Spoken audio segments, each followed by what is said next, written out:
नमस्कार, one India Hindi में आपका स्वागत है।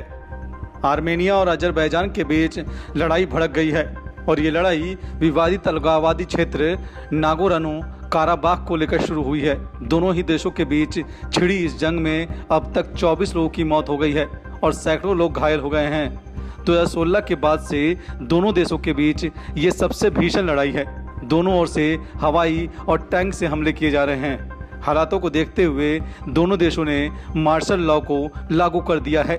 अजरबैजान में रविवार को कर्फ्यू भी लगाया गया था। नागोर्नो काराबाख की तरफ से कहा गया है कि उनके 16 सैनिक मारे गए हैं और अजरबैजान की सेना के साथ संघर्ष में 100 से ज़्यादा घायल हुए हैं। दोनों देशों के बीच स्थिति सामान्य करने के लिए अंतर्राष्ट्रीय स्तर पर प्रयास शुरू हो गए हैं। रूस के राष्ट्रपति व्लादिमीर पुतिन ने आर्मेनियाई प्रधानमंत्री निकोलियन पशिन्यान से रविवार को फोन पर बातचीत की।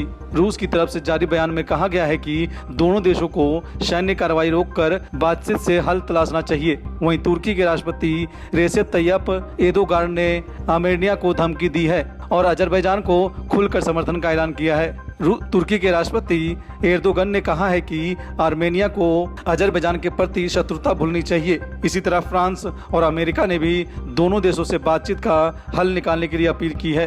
चलिए आपको बताते हैं कि विवाद किस वजह से है। पूर्व सोवियत संघ ने इन दोनों देशों के बीच नागोर्नो काराबाख क्षेत्र को लेकर लंबे समय से विवाद है। अजरबैजान इस क्षेत्र को अपना मानता है।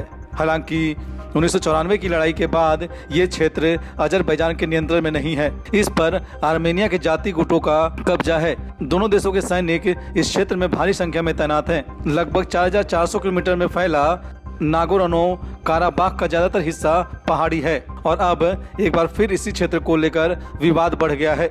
इस खबर में इतना ही। बाकी खबरों के लिए बने रहिए वन इंडिया हिंदी के साथ।